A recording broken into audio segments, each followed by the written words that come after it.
हमारी धरती के कुछ कोने ऐसे भी हैं जहां जाकर लगता है जैसे हम इस दुनिया के नहीं बल्कि किसी और रियल्म, किसी और डायमेंशन में आ गए हों।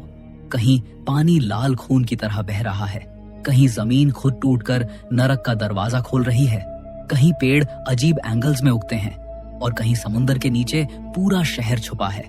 बिल्कुल सही सुना आपने, एक पूरा शहर जिसे समय निकल गया पर उसके राज अभी भी जिंदा है।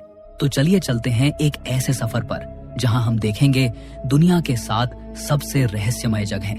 दोस्तों, अगर आपने अभी तक हमारे इस चैनल को सब्सक्राइब नहीं किया है तो जरूर सब्सक्राइब कर लें, क्योंकि आपके एक सब्सक्राइब से हमें बहुत मोटिवेशन मिलता है और हम आपके लिए ऐसी और वीडियोस बनाते रहेंगे। तो चलिए वीडियो शुरू करते हैं। Number 1, the underwater city of Shicheng, China. एक पूरा शहर जिसमें सड़कें, मंदिर, घंटे वाले टावर्स और मकान हैं, सब कुछ जैसा का तैसा। बस फर्क इतना है कि ये शहर पानी के 130 फीट नीचे सो रहा है। ये है शिचिंग, चाइना का लाइन सिटी, जो आज भी अपने रहस्यों के साथ छुपा हुआ है, एक अंडर वाटर टाइम कैप्सूल की तरह। शिचिंग का इतिहास 1300 साल पुराना है। बनाया गया था ईस्टर्न हान डायनेस्टी के दौरान 25 से 200 एडी के बीच। एक जमाने में ये एक बस्टलिंग ट्रेड सेंटर था। मंदिर, कार्व्ड स्टोन गेट्स और स्टनिंग चाइनीज आर्किटेक्चर से भरा हुआ। लेकिन एक दिन बिना किसी 1970 के दौरान चाइना ने शिनान रिवर हाइड्रो इलेक्ट्रिक डैम बनाने का फैसला लिया। उस डैम के बनने के लिए पूरे शिचिंग रीजन को फ्लड करना पड़ा और ऐसे ही एक रात में 50,000 लोगों का शहर हमेशा के लिए पानी के नीचे चला गया। कहा जाता है लोगों को जल्दी में एवेक्यूएट कर दिया गया, लेकिन कुछ कहानियां कहती हैं कि सब लोग नहीं जा पाए।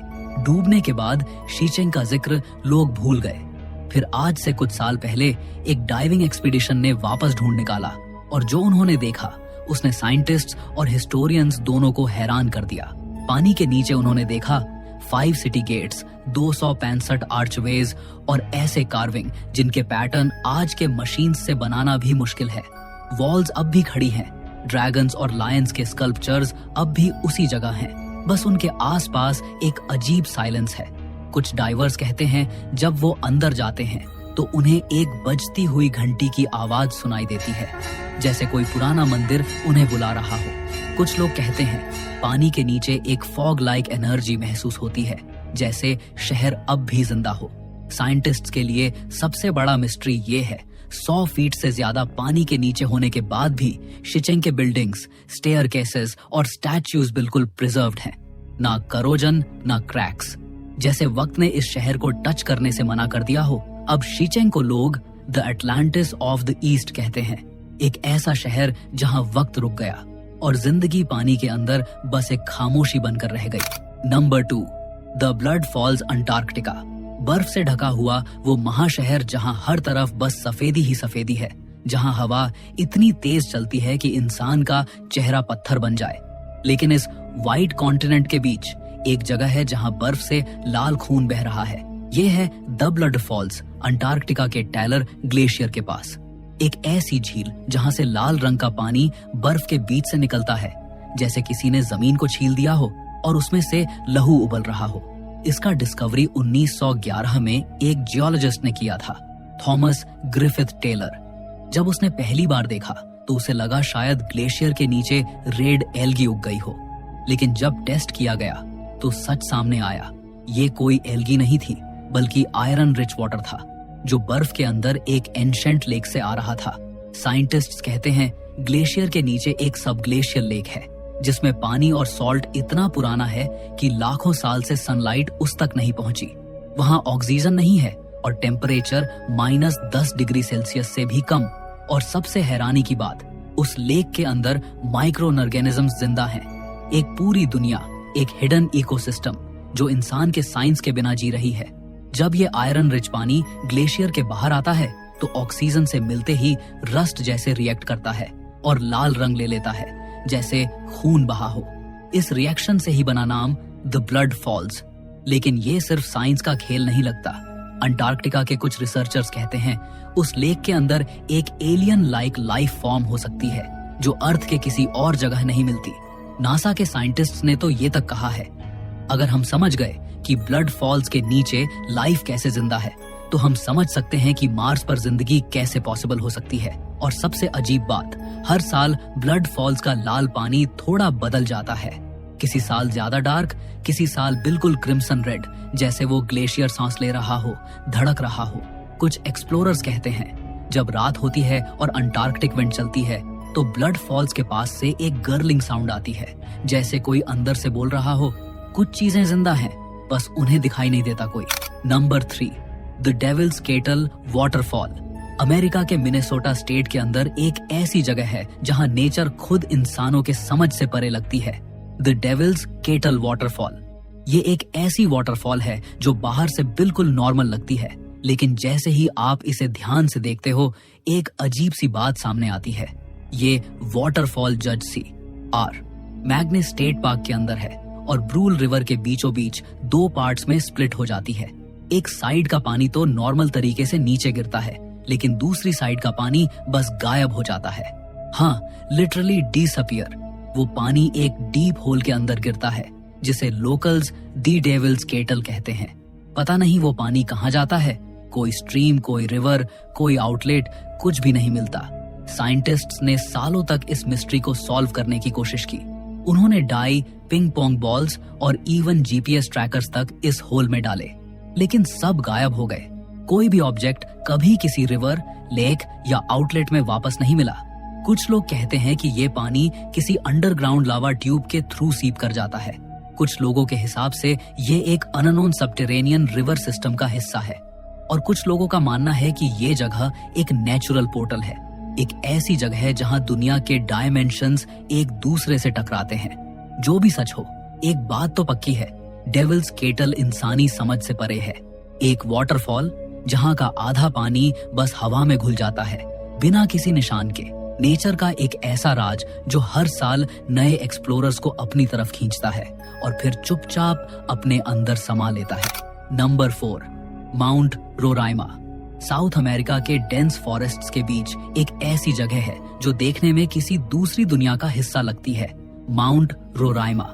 ये माउंटेन वेनेजुएला, ब्राजील और गयाना के बॉर्डर पर स्थित है और दुनिया के सबसे पुराने प्लेटोज में से एक माना जाता है। लेकिन माउंट रोराइमा सिर्फ एक माउंटेन नहीं, एक मिस्ट्री है। इसका शेप बिल्कुल अलग है, एक फ्लैट टॉप्ड प्लेटो जिसे देखकर लगता है जैसे जमीन से एक जायंट स्टोन टेबल उठा दिया गया हो। 1.2 बिलियन साल पुराना ये माउंटेन बारिशों और हवा से घिस घिस कर इतना स्ट्रेंज बन गया कि साइंटिस्ट्स भी हैरान रह जाते हैं। लेकिन सबसे अजीब बात यह है कि माउंट रोराइमा के ऊपर का इकोसिस्टम पूरी तरह अलग है। वहाँ कुछ ऐसे प्लांट्स और क्रिएचर्स मिलते हैं जो कहीं और नहीं पाए जाते, जैसे वो एक अलग ही दुनिया हो।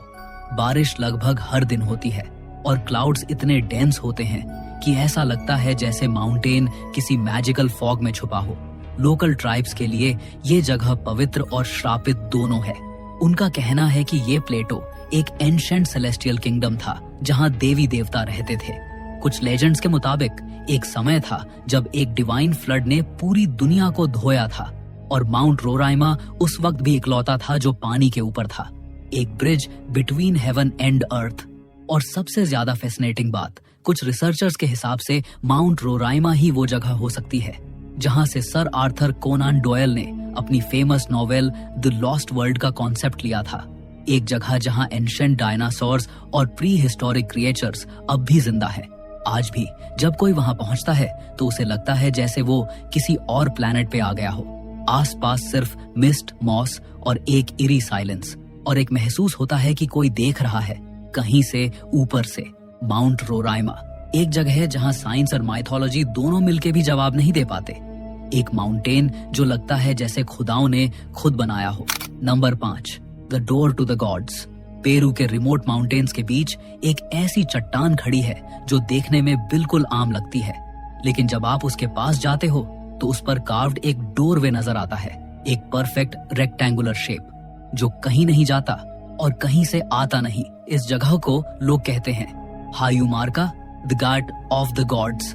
ये दरवाजा किसी मंदिर का हिस्सा नहीं है, न ही कोई एंशिएंट पैलेस का, बल्कि ये तो एक सॉलिड रॉक फेस में कार्व्ड एक डोरवे है, एक ऐसा गेट जिसमें कोई एक्चुअल एंट्रेंस ही नहीं। लेकिन लोकल लेजेंड्स के मुताबिक ये डोर देवताओं का द्वार है, जहां से कुछ लोग परलोक या देवलोक तक जाने में सफल हुए। इनका कहना है कि प्राचीन समय में एक इनका प्रीस्ट था, उनका नाम था अमारू मेरू।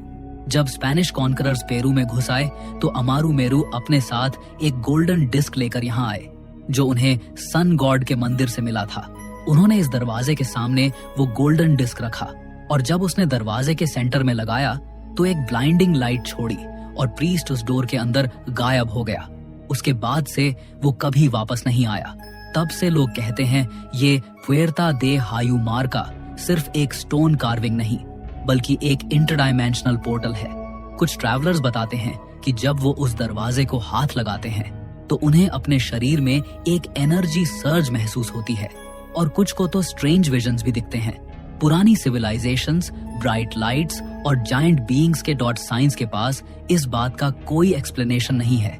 कुछ लोग कहते हैं ये सिर्फ रॉक इरोजन का रिजल्ट है, पर जब आप उस डोर के पास खड़े होते हो तो एक अजीब सा पुल महसूस होता है, जैसे वो आपको बुला रहा हो अंदर। और सबसे रहस्यमय बात ये है, जब इस डोरवे के आसपास लाइटनिंग गिरती है तो लोग कहते हैं एक ब्लू ग्लो इसके अराउंड दिखाई देता है, जैसे कोई डोरमेंट पावर अब भी उसके अंदर छुपी हो। क्या ये सच में देवताओं का द्वार है या किसी लॉस्ट एंशिएंट टेक्नोलॉजी का निशान? कोई नहीं जानता। बस इतना कह सकते हैं, जो भी हायूमार्का के सामने जाता है वो वापस वही इंसान बन के नहीं लौटता। Number 6, the crooked forest. Poland के वेस्ट पोमेरानिया रीजन में एक छोटा सा फॉरेस्ट है जिसे लोग कहते हैं द क्रूकेड फॉरेस्ट, और ये दुनिया के सबसे अजीब और रहस्यमय जंगलों में से एक है।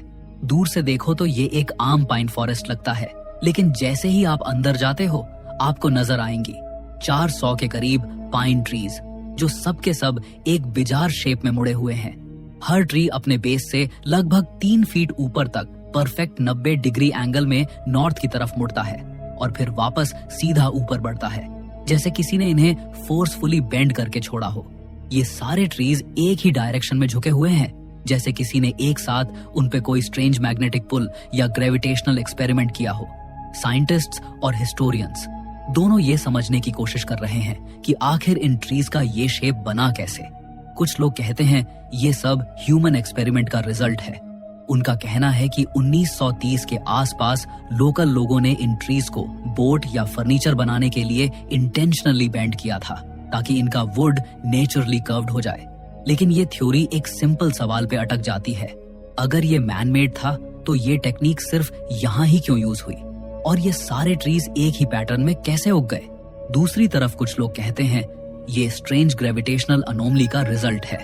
कहीं कुछ मैग्नेटिक फील्ड ने उन्हें बेंड कर दिया हो, या शायद किसी कॉस्मिक इवेंट का इफेक्ट हो जो सिर्फ इस जगह पे हुआ।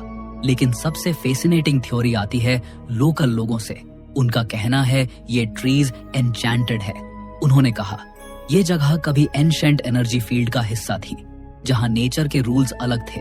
कुछ लोगों ने यहाँ विस्परिंग विंड्स और शैडो फिगर्स देखने की भी बातें कही हैं, जो रात के समय ट्रीज के बीच घूमते हैं। क्रूकेड फॉरेस्ट इतनी सिमेट्री के साथ ट्विस्टेड है कि ये नेचुरल फेनोमेनन लगता ही नहीं।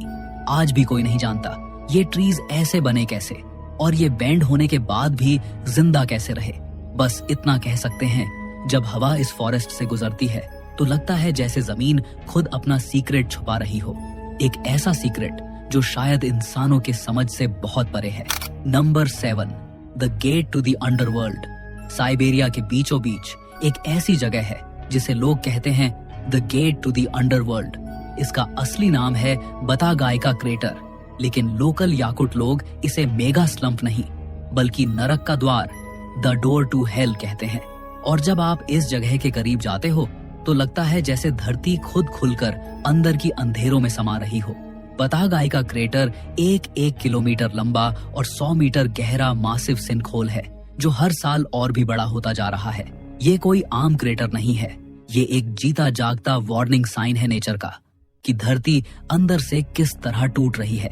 इसका फॉर्मेशन 1960 के आसपास शुरू हुआ, जब साइबेरिया में पहली बार मासिव डिफोरेस्टेशन की गई।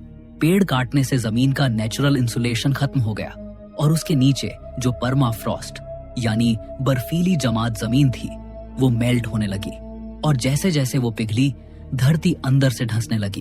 पहले छोटा सा स्लोप बना, फिर वो धीरे धीरे एक मॉन्स्टर पिट में बदल गया। आज ये इतना बड़ा हो चुका है कि सैटेलाइट से भी क्लियरली दिखाई देता है। लेकिन सबसे अजीब बात ये है, ये क्रेटर सिर्फ जमीन तोड़ नहीं रहा बल्कि पास्ट को जिंदा कर रहा है। जब साइंटिस्ट्स ने बतागाइका के अंदर रिसर्च की तो उन्हें मिले pre historic animal remains, woolly mammoths के बोन्स और ऐसे एंशंट प्लांट्स जो लाखों साल पुराने थे।